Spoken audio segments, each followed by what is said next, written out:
We're back talking about what should happen with gun laws. Richard Moran is here, Tom Dietz, Lou Palumbo, also David Sirota. David, I got an interesting tweet that said, all recent mass killings were committed by 18 to 25-year-old young men, primarily white. Virginia Tech is the exception. Are you saying that we should start profiling white men? Well, I think we should ask the question, why is America 30% white guys and 70% of the mass shootings in the last many decades have been at the hands of white guys? I'm not saying we should racially profile white guys, but I do think it's interesting to note that had 70% of mass shooters been, let's say, Arabs or African American men, I think the conversation right now would be a very different conversation, where we'd be having a much less nuanced, a much uglier conversation.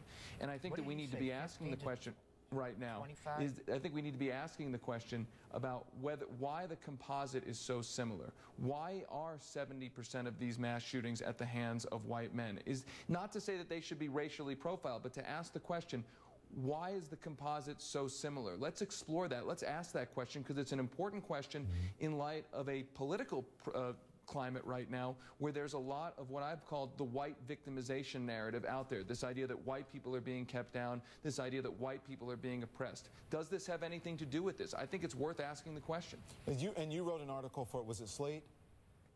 Salon. Salon. You wrote an article for Salon.com, and in the article you said what I've heard a number of people say: if the victim was a black male, he'd be a thug. If the victim was a Muslim, he would be a terrorist. I mean, if the suspect or the shooters in either of these cases were either black, thug, Muslim, terrorist, and you mirrored that in your article. Yeah, and I think that it's good that we're having a nuanced conversation about all sorts of things, mental illness, gun control, et cetera, but I hope that the next time something bad happens, and unfortunately there will be a next time, that if it's not a white guy, that we remember that we shouldn't ascribe to entire groups the bad actions of individuals, because we're not doing that right now, and I'm not saying that we should, but we should remember that the reason we're not is because it's a form of white privilege. We'll be right back. Don't go anywhere. Okay, we're back talking about profiling possibly white men in the demographic that usually does this. Richard Moran, you wanted to say? Yeah, if you try to gather up, if you try to make a profile, how many people are going to fit that profile? At least 500,000, maybe 4 or 5 million people will fit that profile. Then what do you do with it? You cannot predict rare events. That is the problem, because they're so statistically insignificant, there's no way of spotting them. It's that simple. Okay. Lou Palumbo? Don, I think you should just have a general awareness of everyone in your space, and when you see off-color behavior, be guided accordingly. Yeah. And I want David Sirota, go ahead.